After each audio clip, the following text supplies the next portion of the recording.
আসসালামু আলাইকুম প্রিয় দর্শক, welcome to my channel cooking with Seema. আজ আমি আপনাদের জন্য নিয়ে এসেছি ক্রিসপি বার্গার বা সাব বার্গার। এই বার্গারটি আমরা অনেকেই অনেক বড় বড় শপে যেয়ে খেয়ে থাকি। বার্গারটি খেতে খুবই সুস্বাদু। তো বার্গারটি খুব সহজেই ঘরে তাওয়ায় কিভাবে বানিয়ে নেওয়া যায় সেই রেসিপিটি আমি শেয়ার করব। বার্গার বানাতে সর্বপ্রথম আমার যে উপকরণটি লাগবে সেটি হচ্ছে বার্গারের মেয়োনিজ। মেয়োনিজ তৈরি করতে আমার এখানে লাগবে ডিম, টমেটো সস, সয়াবিন তেল, লেবুর রস, গোলমরিচের গুঁড়া, চিনি, গুঁড়া দুধ, রসুন, সরিষা গুঁড়া এবং লবণ। তো প্রথমে আমি বার্গার মেয়োনিজ তৈরি করে নেব।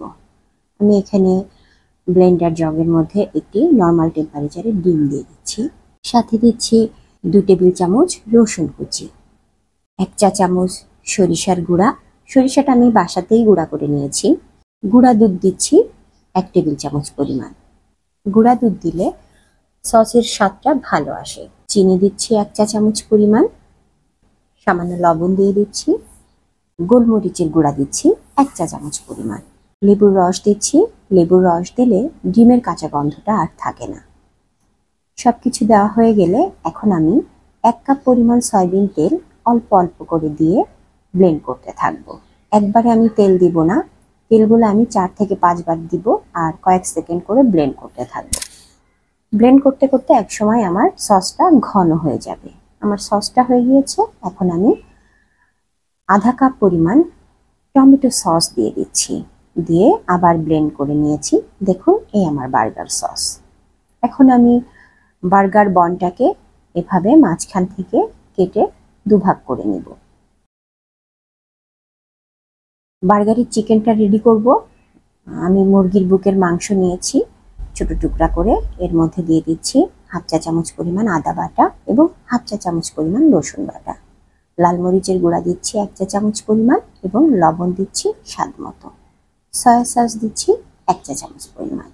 সব উপকরণ দিয়ে আমি চিকেনটা আধা ঘন্টা মেরিনেট করে রাখবো।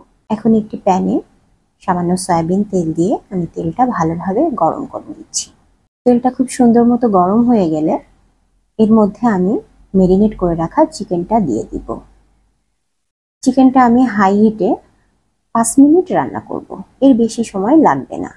5 মিনিটে নাড়াচাড়া করে চিকেনটা রান্না হয়ে যাবে। আমার রান্না হয়ে গেছে। এখন আমি বন, সস, বাটার, বার্গার এবং যা যা দিয়ে আপনি ডেকোরেশন করতে চান, পেঁয়াজ, শসা, লেটুস পাতা সবকিছু দিয়ে আমি বার্গারটা রেডি করে নিচ্ছি। 2টা বনে আমি সস মাখিয়ে নিয়ে শসা, টমেটো, পেঁয়াজ, চিকেন এবং লেটুস পাতা দিয়ে বার্গারটি বন্ধ করে দিলাম। এখন আমি একটি প্যানে বাটার ব্রাশ করে নিয়ে বার্গারগুলি এক এক করে প্যানের উপরে দিয়ে দিলাম। এখন আমি উপর থেকে হালকা হালকা আলতো করে চেপে চেপে বার্গারটি ছেঁকে নেব। খুব বেশি জোরে চাপবো না, আস্তে আস্তে সময় নিয়ে বার্গারটি আমি চেপে চেপে ছেঁকে নেব। আমার একটি পাশ হয়ে গেলে উল্টিয়ে দিব অপর পাশ ছেঁকে নেওয়ার জন্য। অপর পাশও আমি আস্তে আস্তে চেপে চেপে ছেঁকে নিব। 2টি পাশই যখন আমার ক্রিস্পি হয়ে যাবে তখন আমি বার্গারটি নামিয়ে পরিবেশন করে নিব।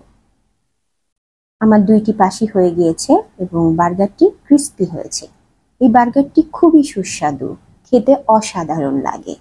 আপনারা জাস্ট একটু আমার রেসিপি ফলো করে বানিয়ে দেখুন। বার্গারটি সত্যি আপনার মনকে ভরিয়ে দিবে। আমার বাচ্চারা তো খুবই পছন্দ করে। আমার বাসায় এই বার্গার খাওয়ার পরে বাচ্চারা আর দোকানে যেয়ে সাব বার্গার খেতেই চায় না। আপনারা ট্রাই করে দেখুন। আশা করছি আপনাদেরও ভালো লাগবে। আমার পাশে থাকবেন এবং আমার চ্যানেলটি সাবস্ক্রাইব করবেন। আসসালামু আলাইকুম।